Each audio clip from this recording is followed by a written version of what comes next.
Assalamualaikum warahmatullahi wabarakatuh. Halo teman-teman, selamat pagi semuanya. Akhirnya kita berjumpa lagi ya. Semangat buat belajar hari ini? Harus semangat dong. Nah, sebelum kita belajar, yuk mari sama-sama kita berdoa menurut kepercayaan dan agama kita masing-masing. Doa dimulai. Doa selesai. Nah, hari ini kita akan belajar materi kelas 3, tema 3, subtema 1, pembelajaran 5. Materinya yaitu benda di sekitarku. Nah, hari ini kita masuk ke pembelajaran 5. Ayo membaca. Bahan untuk membuat benda tidak hanya berasal dari kayu, kertas, dan plastik. Perhatikan benda-benda yang ada di rumahmu. Benda yang kamu gunakan sehari-hari, adakah benda yang bukan berasal dari kayu, kertas, atau plastik? Tuliskan bahan yang digunakan untuk membuat benda-benda tersebut. Sebutkan nama benda-benda yang dihasilkannya. Bacalah informasi berikut ini. Benda dari kaca. Ada benda-benda yang dibuat dari kaca. Benda tersebut antara lain gelas, piring, mangkuk, kacamata, akuarium, jendela, dan peralatan laboratorium. Kaca memiliki sifat kedap air dan tembus cahaya. Oleh karena itu, kaca digunakan untuk membuat benda yang tahan air. Selanjutnya, benda dari logam. Coba amati benda yang ada di rumahmu. Adakah benda yang terbuat dari logam?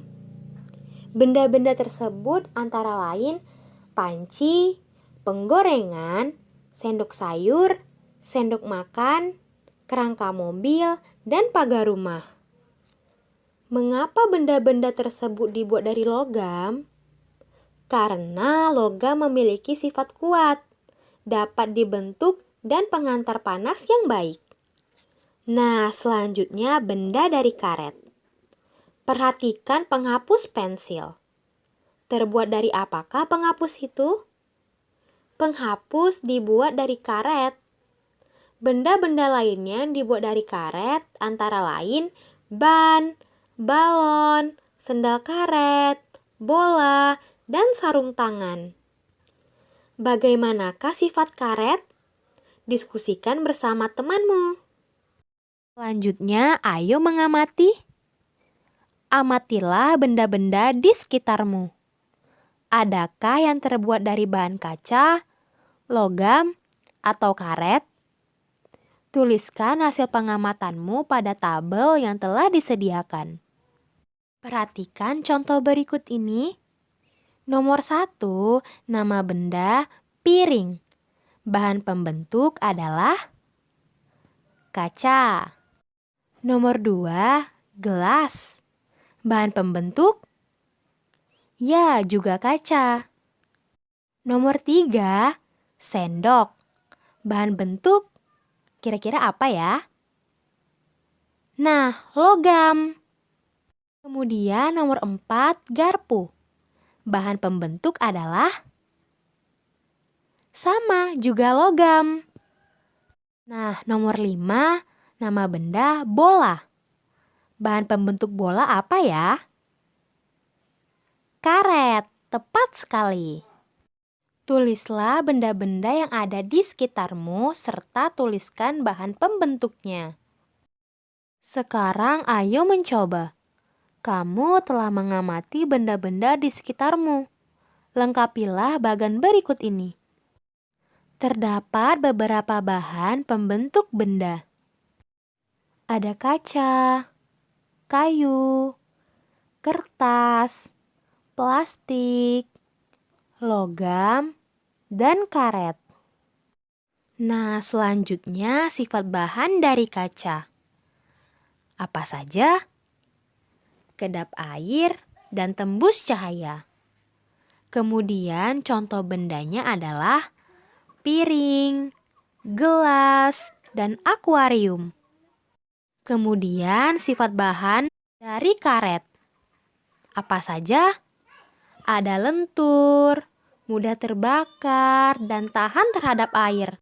Contoh bendanya adalah balon, ban, dan bola.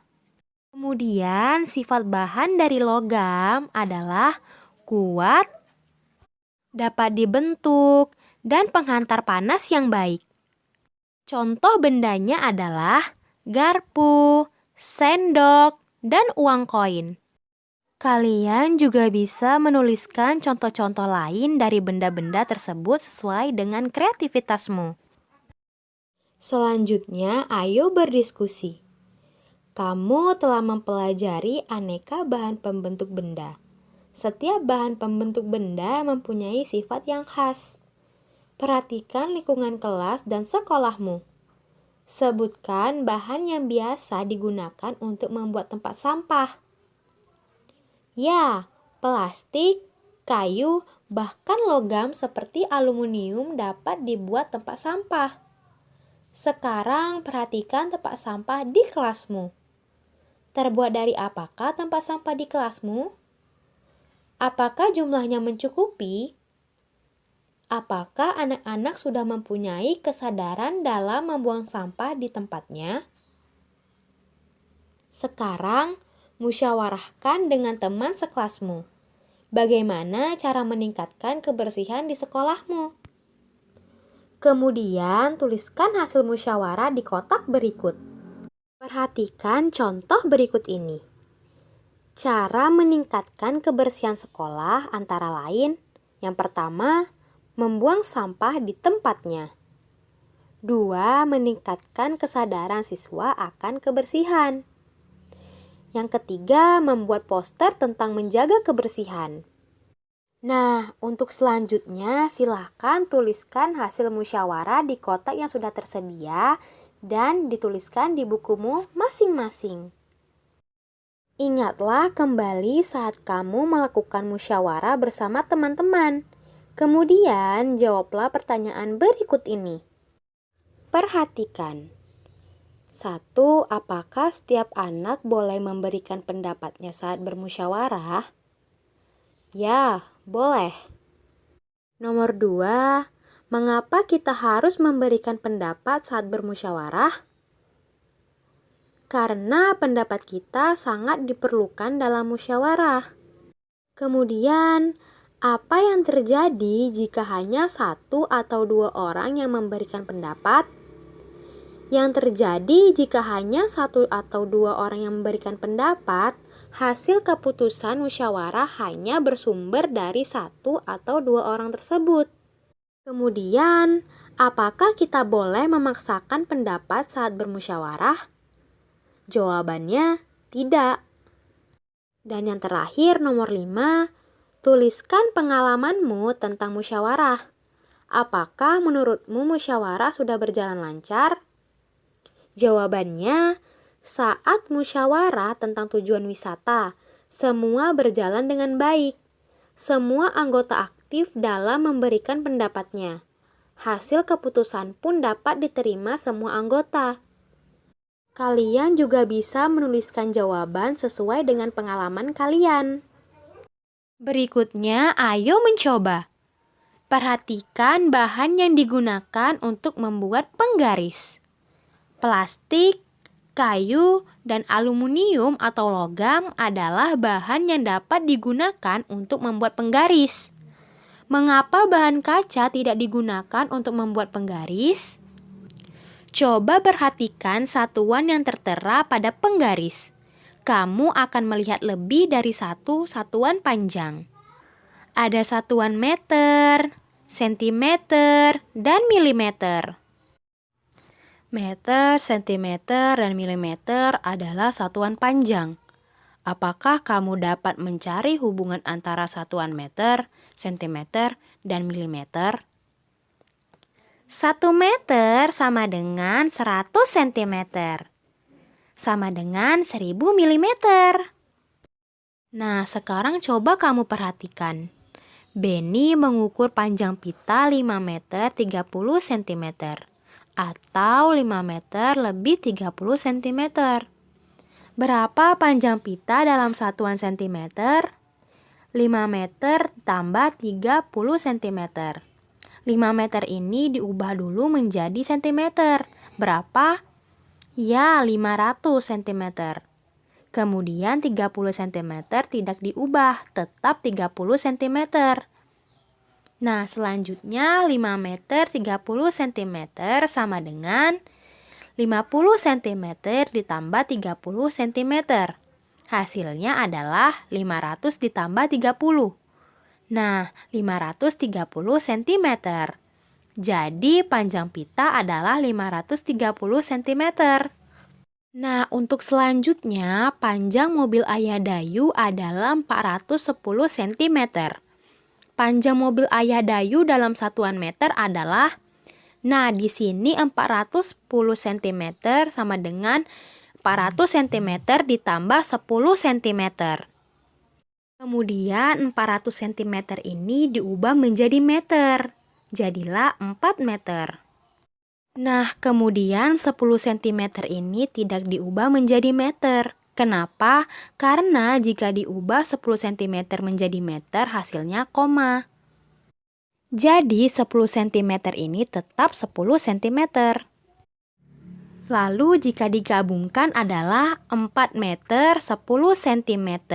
Jadi panjang mobil Ayah Dayu adalah 4 meter lebih 10 cm. Sekarang ayo berlatih. Ubahlah sesuai satuan yang diminta. Pertama, 200 cm sama dengan berapa meter? Nah, coba perhatikan. 200 cm dibagi 100 sama dengan, hasilnya adalah 2. Jadi jawabannya 200 cm sama dengan 2 meter. Nah, untuk pertanyaan nomor 2, 500 cm sama dengan berapa meter?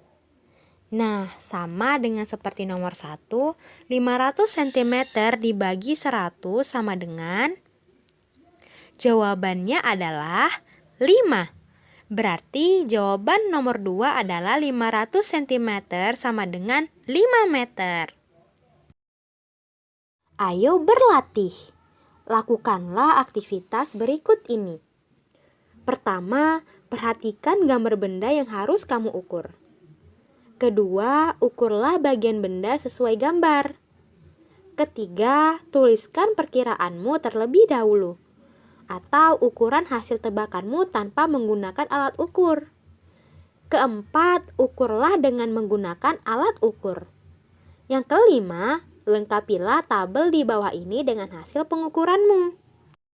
Silahkan kalian ukur benda-benda tersebut, kemudian tuliskan hasil dari pengukuranmu. Semangat dan selamat mengerjakan ya! Terima kasih anak-anak ibu semua, kita sudah menyelesaikan materi pembelajaran hari ini. Ibu senang dan bahagia melihat kalian semangat belajarnya. Semoga kalian semua paham ya dengan materi pembelajaran ibu hari ini. Dan jangan lupa kita bersyukur setelah belajar. Bagaimana caranya? Ucapkan Alhamdulillahirobbil alamin. Baiklah, terima kasih semuanya. Sampai berjumpa di materi selanjutnya. Dadah, wassalamualaikum warahmatullahi wabarakatuh.